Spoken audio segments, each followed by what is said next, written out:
While death is very much the order of the day in the horror genre, there are some deaths that would be far worse to be on the receiving end of than others, and likewise, certain horror movie villains who would be far worse to be confronted with than others. And that's what we're here to look at today, as there's no easy, quick or painless deaths dished out by the following rascals. So with that in mind, I'm Andrew from What Culture Horror, and here are the 10 worst horror movie villains to be killed by. Number 10. Jean Jacket. Nope.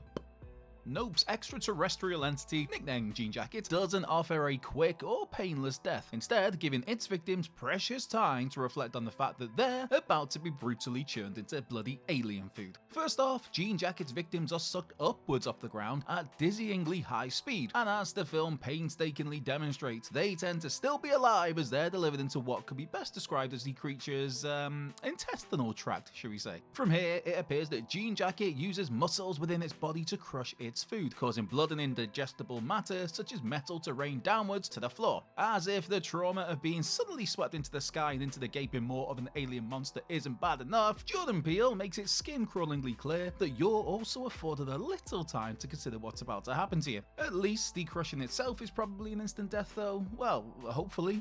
Number 9. Jigsaw. Saw.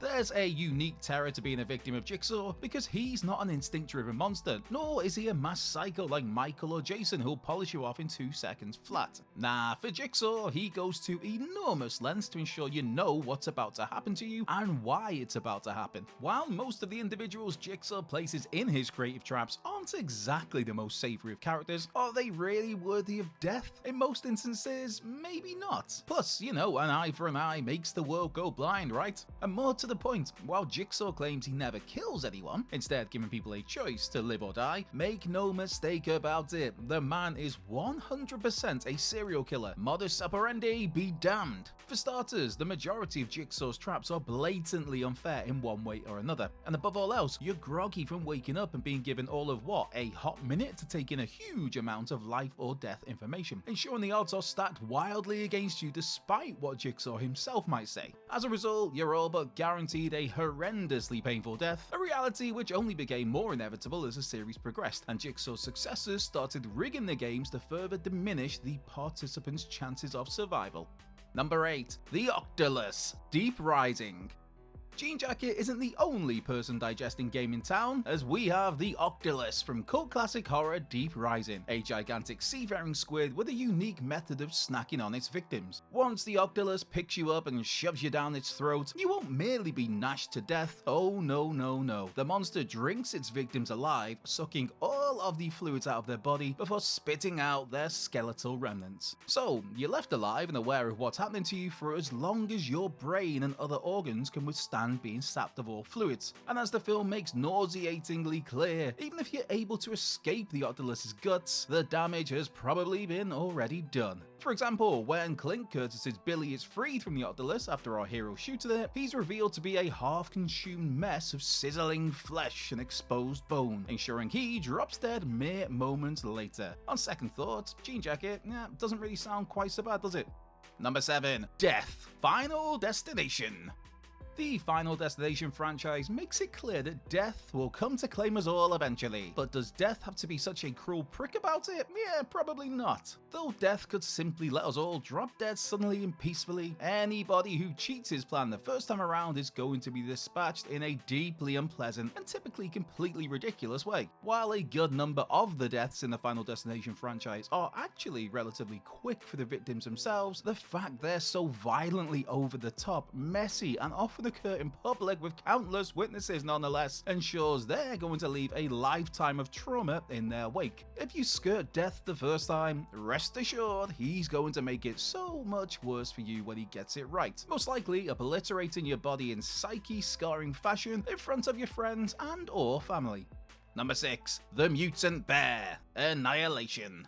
Alex Garland's Annihilation offers up a distinctly twisted fate for Cassie, a member of the scientific expedition into the mysterious extraterrestrial zone known as the Shimmer. During that expedition, Cassie is mauled and killed by a mutated bear. The bear's mutation, a result of the Shimmer's ability to refract and transform the DNA of any living thing within it. As for Cassie, being devoured by the bear isn't even the end really, as her dying mind is then refracted into the bear, allowing it to emit her horrific dying scream scream at will, luring her teammates to the bear's position with disastrous consequences. Because being ripped apart by a bear isn't cruel enough, your final moments of pain and anguish are then embedded inside of the thing that killed you, left to linger around in the universe long after your heart has stopped beating. If that's not pure uncut nightmare fuel, what possibly is? Number 5. Freddy Krueger, A Nightmare on Elm Street.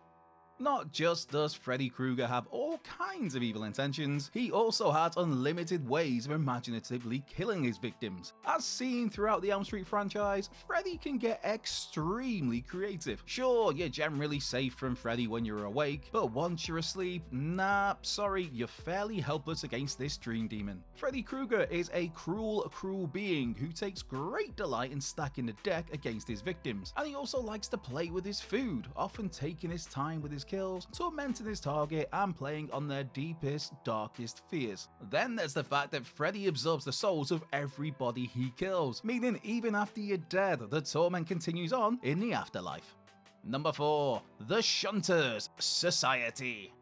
While some incorrectly believe them to be aliens from another world, the rogues of Brian Usner's society, as per the director himself, are actually the descendants of humans who were taken over by a parasite that essentially turned them into a new species. Yep, it's a tad bizarre, but that's society for you. And let's face it, that's Brian Usner for you, with Usner also the director of Bride of Reanimator and Beyond Reanimator, plus the Dentist movies and Silent Night 4, in addition to having helped put the story together for Honey, I Shrunk the Kids, and serving as a producer on that movie. And in Society, this satirical horror picture centers on Bill Whitney, a young adult who starts to think his parents might be part of some odd cult. But it's even worse than that for Bill, as his parents, in quotation marks, are part of a high-class elite species who like to partake in shunting. What's shunting, the more uninitiated of you may ask? Why, that's, well, it sure is something. Basically, a bunch of bodies all ooey gooey meshed together and kind of take the same form, including one of the victims here, Blanchard, having a hand stuck up his ass until it comes out of his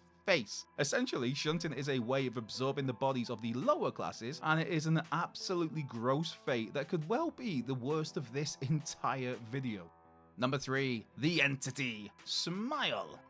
The Entity from Smile is a demon that feeds on trauma, tormenting its victim until it's able to possess their body and force them to kill themselves. But here's the key. The Entity needs another person to witness a death, traumatizing the witness and allowing them to become its next victim as the cycle repeats itself. Lather, rinse, repeat, etc, etc. The Entity usually gives a brutal demise to its victims, and the period leading up to their death is one of intense psychological torture, all as those around this victim usually refuse to believe the person is being terrorized by a supernatural force. Even escaping the Entity is rough, as you either need to isolate yourself from humanity completely, enough that nobody else can ever witness your potential death, or alternatively kill somebody in the presence of another person, traumatizing them and passing the curse on, and probably getting yourself a bit of prison time. Number 2. The Xenomorph Alien. Ridley Scott's original Alien provides a no-perfect introduction to the Xenomorph, which of course pulverizes its way out of poor Kane's chest after being implanted inside him by a facehugger. While many of a baby Xenomorph's victims aren't aware of what's happening to them until go time, the trauma of having an embryo forcibly shoved down your throat speaks for itself, let alone the horror of having your chest turn open when it hatches. But if you're unlucky enough to know precisely what's coming, like Alien Resurrection's ill-fated Purvis, then all you can do is wait for the inevitable. No matter how you slice it, being impregnated with an alien parasite that's born by tearing your body apart is one of the worst deaths ever dreamt up by a human being. And that's not even mentioning tangling with an adult Xenomorph, because they're pretty teethy, tasty sons of guns as well. Number 1. The Cenobite Hellraiser. Led by the Hell Priest, aka Pinhead, the Cenobites offer you the sensory experience of a lifetime, which pretty much boils down to you being tortured for all eternity and having your body destroyed in the pursuit of discovering all manner of carnal sensations. Yeah, not for me thanks, I'll stick with my cat and a kebab at home. And you know what's worse than getting chained up and tore apart? How about getting chained up and tore apart many times over? And that's just the tip of the iceberg. After all, the franchise makes it clear that the Cenobites, as part part of their mission, like to explore every single messed up nook and cranny of bodily torture. Oh, sorry, sensory experience. While most other deaths on this list at least have a conceivable end, the Cenobites can theoretically toy around with your body, mind, and soul forevermore until the end of time, which, nah man, that sounds not for me.